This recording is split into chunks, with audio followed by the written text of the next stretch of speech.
بالله من الشيطان الرجيم بسم الله الرحمن الرحيم الحمد لله رب العالمين والصلاة والسلام على محمد وعلى آله وأصحابه أجمعين السلام عليكم ورحمة الله وبركاته. В книге Саида Афанди, да продлит Аллах ему жизнь, да не лишит Аллаху Та'ала всего бараката, Исасул Амбия рассказывает следующее.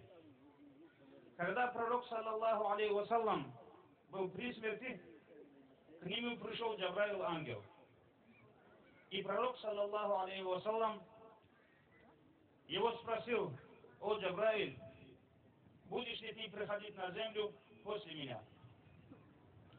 Джабраил ангел, алейхиссалам, ответил: «Что же мне на этой земле делать после тебя? Но я приду не с чем-то, как обычно, а для того, чтобы забирать с этой земли». Первым говорит: «Я заберу из земли баракат». И кизилюртовцы хорошо знают, сколько им удобрения сыпать приходится из-за того, что бараката на земле нет. Здесь вокруг поля. Поэтому, насколько мы с вами, дорогие братья, грешим, настолько и удобрения придется сыпать. Но толку мало будет, отравлять будет. Почему? Потому что шейх один со своими муридами, говорит, шел по улице, и там они увидели помет, естественно, человеческий. И эти люди, говорит, отвернулись от нее, почувствовал неприятный запах. Увидев это, шейх им говорит: «Вы знаете, что эта вещь мне говорит?» Они сказали: «Нет, не знаю». Она говорит: «Еще вчера я был горячим хлебом, и вы за мной очереди стояли. Как только я прикоснулся к вам, вот во что я повернулся. Вот в это я превратился. Так кому же нужно избегать от меня?»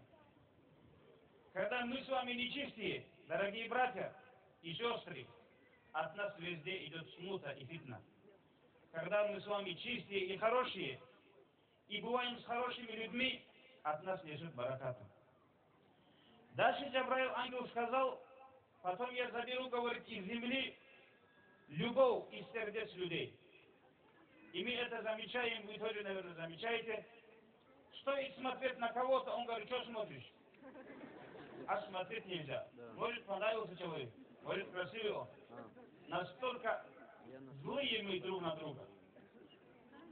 Потом, говорит, Джабраил ангел сказал: «Я заберу рахмат, милость от родственников».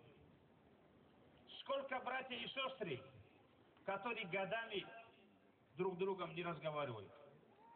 А ведь Лайлатул Кадр, где от Аллаха Та'ала безотказно принимает дуа, не принимает дуа тех родственников, которые не налажены отношениями ведут себя, тех братьев, которые больше 3 дней не разговаривают, тех сыновей и дочерей, которые обижают родителей. Потом Джабраил ангел сказал: «Я заберу из земли справедливость правителей». А правители, дорогие братья и сестры, как обычно, это как заглавие для книги. Какой народ, такой и правитель. Вы же не видите, вожак среди волков козел не бывает. Козел бывает среди козлов. Среди волков волк бывает. Какие мы, такие наши и правители. Потом, говорит, Джабраил ангел сказал: «Я заберу из земли совесть женщины». А совесть, говорит, что ли, нам приходится, дорогие женщины. Совесть аж некоторым позором стал. Настолько, может быть, но мы-то не устанем об этом говорить, но настолько этого люди не принимают, почему-то всем женщинам хотят показать все, что у них есть, даже стараются показать то, что нету тоже. И что на самом деле больно, те наши сестры, которые и платок одевают, порой исламскую одежду одевают, они что же стараются хоть уши показывать, как будто думают, что у них их нет. Смотрите, дорогие сестры, Обратно таки приходится пример такой приводить. Вы простите меня. У козы все видно, но этим она не привлекательна. Правильно? Поэтому не стоит открываться. Мясо, я еще раз говорю, даже то, что показывает в наше время тоже, это не настоящее, искусственное уже. Поэтому давайте же жить как люди. Не нужно своими частями тела людьми делать, так люди не становятся. Люди, человек человеком становится разумом.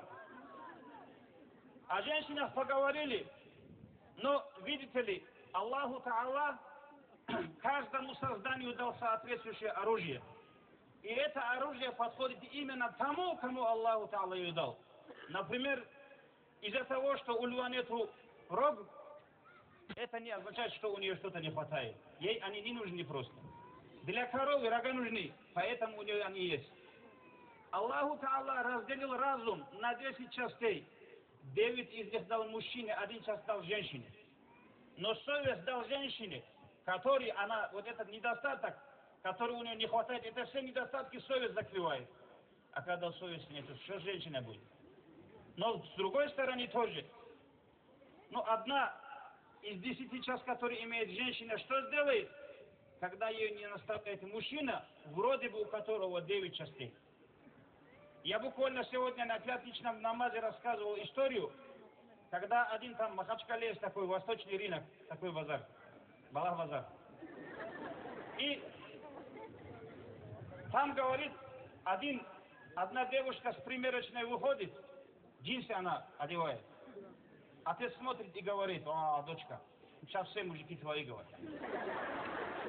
Когда вот такие подонки родители, ну, одетые что станет, конечно.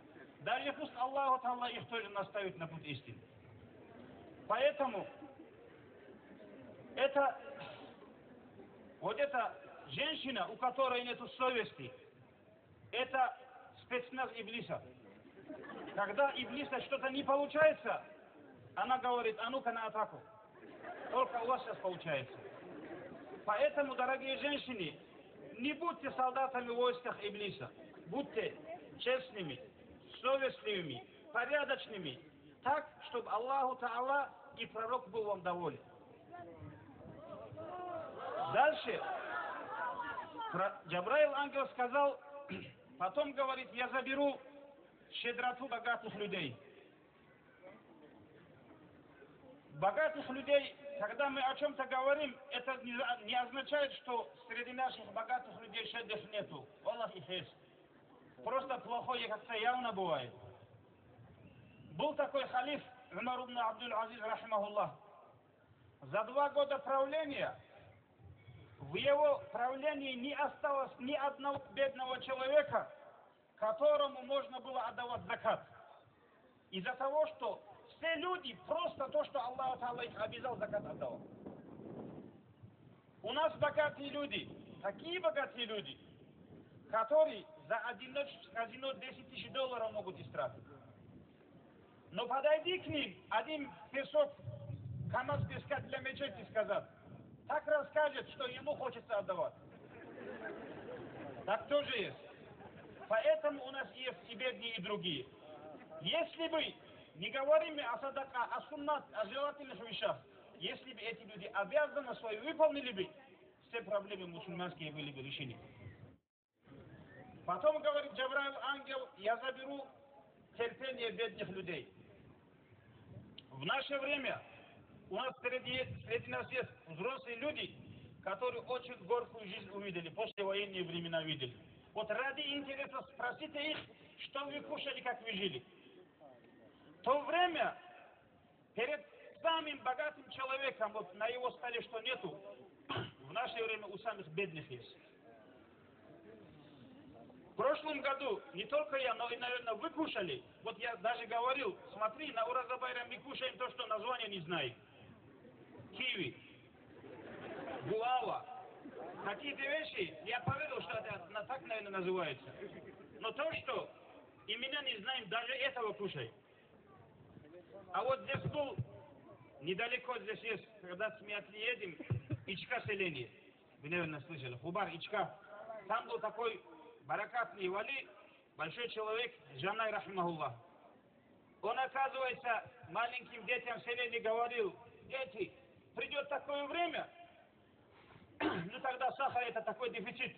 За один сахар там 10 человек бегал и чуть-чуть рот держать давал временами там.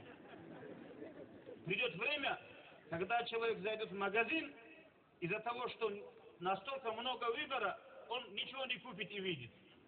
Такое состояние у нас с вами тоже есть. Поэтому в наше время нету терпения бедных людей. Из-за того, что иномарки нету, человек себя чувствует как голый человек. Вот такое ощущение у нас. А в книгах пишется, бедный человек кушает 2 сутки 1 раз. Средний человек в сутки 1 раз. Богатый человек в сутки 2 раза. И аулия и говорят, если человек в сутки 2 раза кушает, пусть строит себе, ну на русском я не знаю, русни, Аллах не теса. Это для конюшни бывает такое сено, которое сыпает место. Пусть это, говорит, себе строит. Вот так говорит. У нас регулярный фарз 3 раза. И то не горячий будет, женщина она будет. Так же это. Потом, дорогие братья, Джабраил, ангел, сказал: я заберу из земли зухду, то есть, ну скажем так, богобоязненность алимов, что самое страшное в наше время. Почему, дорогие братья и сестры? Потому что, видите ли, наверное, о нас тоже думают, что мы хорошие люди. Пусть такими судьями тоже мы будем, мы не против этого. Но милостью Аллаха покройте наши недостатки. Хасан Афанди Куддисируй в своей книге тоже так пишет. Пророк саллаллаху сказал: я не боюсь, что моя умма станет идолопоклонниками. Представьте себе, не боюсь, говорит, этого, они не станут такими. Даже чем даджал, чем это, боюсь другого даджала. Так сказал пророк. Кто же это? Это алим, у кого язык красноречивый, амал ужасный. Наши люди в наше время смотрят на разговор. Разговаривать все могут, делать не каждый может. Поэтому, дорогие братья, хотите узнать истинного алима, следите за словами и за действием этого человека. Ведь истинные алимы, эти люди, когда они говорят, в ваших сердцах должен появиться страх от Всевышнего Аллаха. Истинный алим это тот, когда вы его увидите, вы вспомните Всевышнего Аллаха. Вот такие алимы, истинный алим бывает. А другие алимы, от них только фитна и смута идут. Поэтому у каждой селении, в каждом районе появляются алимы. Мы-то должны идти за учеными людьми. Раз мы с вами джахили, мы же за алимом должны идти. Так смотрите, за каким алимом вы собираетесь идти. Если его разговор у вас разводят, разделят, от его разговора в вашем селении, в вашем джамаате появляется смута, разделение, вы за этим человеком не идите. А если после его разговора вы объединяетесь, вы любите друг друга, вы идете к хорошему, вот за такими людьми вы тоже идите. Потом, говорит, Джабраил ангел сказал: я заберу, говорит, калам, Коран, калам Всевышнего Аллаха, а потом заберу и иман. И в этом рассказе Саид Афанди Куддисируй пишет: если посмотреть наше время, говорит, вот это 2 тоже, говорит, видимо, осталось, только 2 последних осталось. Пусть Аллах нам не продлит жизнь, пока эти 2 тоже заберут. Вот такое время мы с вами живем. Что же делать нам, когда мы видим вот такое разделение? Когда асхаби спрашивали пророка, когда вот такое разделение, что нам делать? Пророк саллаллаху сказал: алейкум биссавадил а'зам. Держитесь в большинстве. Что большинство моей уммы делает, то и делайте. Не кучкуйте там, справа, слева, с этими вот такими козырными бородами, то, что делается. За этими не идите. Вы это увидите в мечети. Когда полный мечеть, когда нужно будет делать 4 раката намаза, группа людей выходит, вы это видите. Смотрите, сколько остается, сколько выходит. Это же для глаза не тяжело же. Поэтому всегда держитесь с этими людьми. И раз мы с вами не можем от этой смуты, мы в этом дуняли живем, мы не можем уйти от нее. Нас спасает только то, когда мы с вами любим, например, этих хороших людей. Амал очень тяжело в наше время, потому что ахир заман же как-никак. И пророк, саллаллаху алейхи вассалам, сказал, когда его спросили, человек, говорит, старается что-то хорошее делать, но у него не получается. Пророк сказал, говорит, аль-мар'у ма'аман ахабба. Человек станет с тем, кого мы любим. Вы будете гнать внутри мечети, там пока в коленях дырка не станет, но в это время вы будете любить плохих людей. Мы станем с плохими людьми. Если где бы мы с вами не были, но сердцем мы будем любить хороших людей, тогда мы станем хорошими людьми. Поэтому, если следовать не получается, то хоть любовь в сердце держите, дорогие братья. Пусть Аллаху Та'ала хоть этого нас не лишит. Вассаламу алейкум ва рахматуллахи ва баракатуху.